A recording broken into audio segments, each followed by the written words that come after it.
చపాస్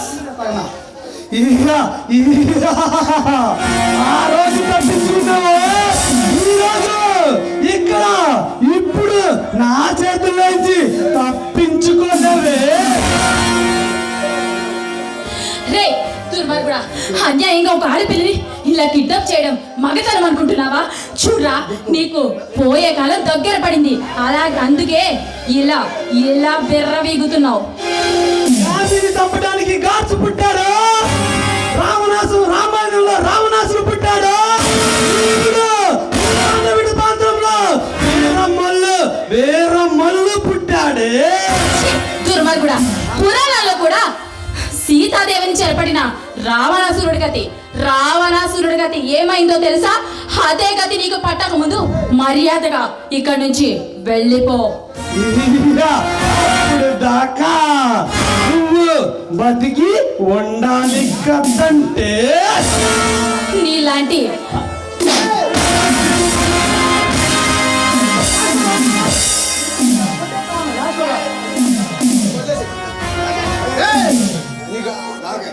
smuggling వ్యాపారం చేస్తూ దండాలు చేస్తున్నా మీ గూడు పుట్ట రాజ్యాంధ్రాలని తొనకలు చేసి ఈ కొండవేడి సింహానికి రక్తాభిషేకానికి ఈ రక్త తర్పణ చేశారా?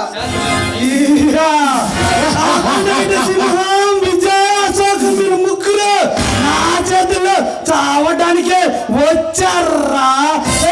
కొండవేటి సింహం నా అక్రమ వ్యాపారాల దండాలు కాపాడింది, ఒక్కొక్కసారి అడ్డుకుంటూ వచ్చావు. సహించా, భరించా, ఓర్చుకున్నా, టైం చూసి టైం కోసం చూస్తూ ఉన్నా. కొండవేటి సింహంలో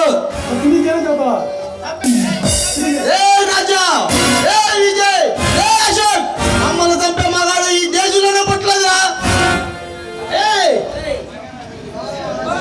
దుర్మార్గులారా, మీలాంటి వాళ్ళు ఈ సమాజం చెడపరుగులు మారిన రోజు మిమ్మల్ని అంతం చేయడానికి కొండవేడి సింహంలో బయటకు వచ్చి మిమ్మల్ని అవతరించడానికి యుగ తరాల నుంచి వస్తున్నా ఈ దోపిడీ దొంగతనాల్ని అంతం చేయడానికి కొండవేడి సింహం రూపంలో వచ్చావురా.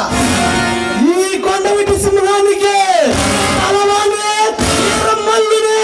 ఈ కొండ సింహాన్ని తేలటానికి అది నువ్వైనా ఉండాలి, ఈ వీరమ్మయ్యైనా ఉండాలి. పేల్చుకున్నా ఈ కొండవేడి సింహాలు ఎదిరించే మగారు భూమి మీద పుట్టలేదురా. ఒకవేళ పుట్టుంటే ఈ రోజు వాళ్ళ గతి అంతమైపోవాల్సిందే. చూసుకున్నాం నీ సంబంధం మా తమ్మేంటో చంద్రముఖి నువ్వు కోసం ఆ కొండమిటి శివాలు పరుగులు పెట్టుకుంటూ వస్తాయి, మా చేతుల్లో సస్తాయి. మీరు ముగ్గురు వచ్చినా 30 వచ్చినా 300 మంది వచ్చినా మమ్మల్ని ఏం చేయలేరా?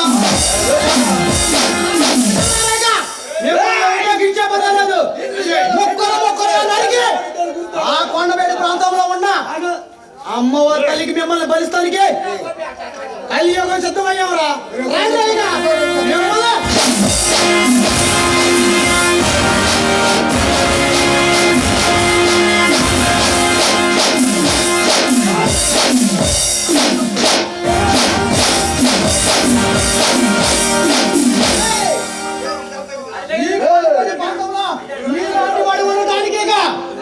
ఉపేక్షించలేదు దుర్మార్గులారేక మీకు పంతం పండిపోయిందిరా. ఈ కొండవేడి ప్రాంతానికి రారాజులు